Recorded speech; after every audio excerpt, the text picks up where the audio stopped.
Hi John, I'm here today to talk to you about the recent results of the test that you took.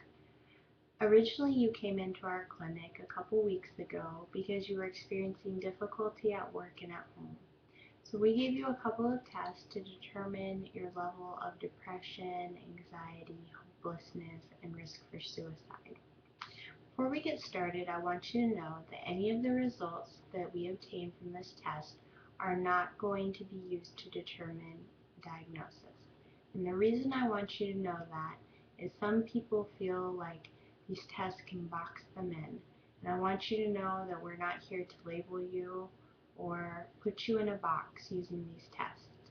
As a practitioner, what these tests help me to do is to develop a treatment plan that are based upon your identified concerns that appear in the test.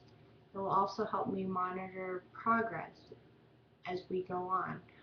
Are the problems addressed in the test getting better or worse as we're moving through therapy? So with that in mind, I'd also like to talk about the test results and how we obtain them.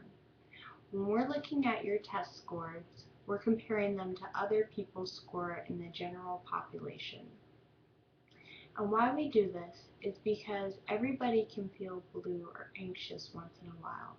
But when someone scores significantly above the general population, then we become concerned. We start to think maybe there's something maladaptive going on here.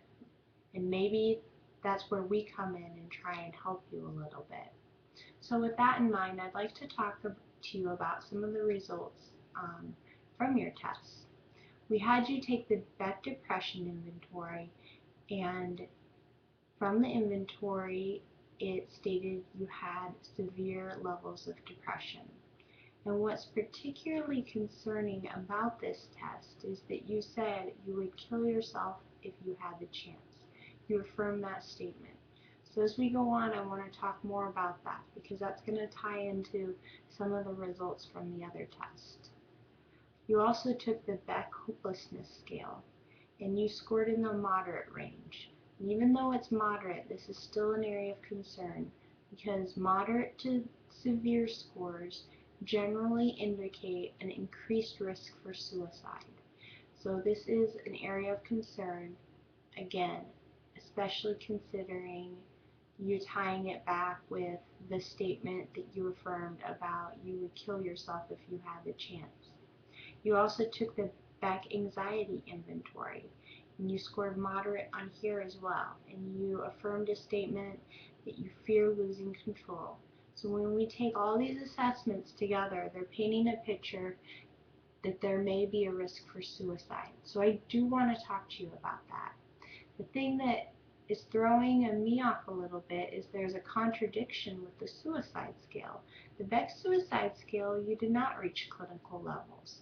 So I'd like to get your feedback about if you have a suicide plan in place, if you have access to any means which you could carry out a suicide, support systems that you have in place.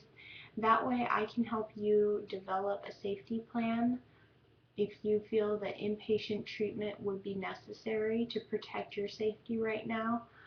I would be more than glad to call the proper people to get that, but what's the main concern right now is your immediate safety.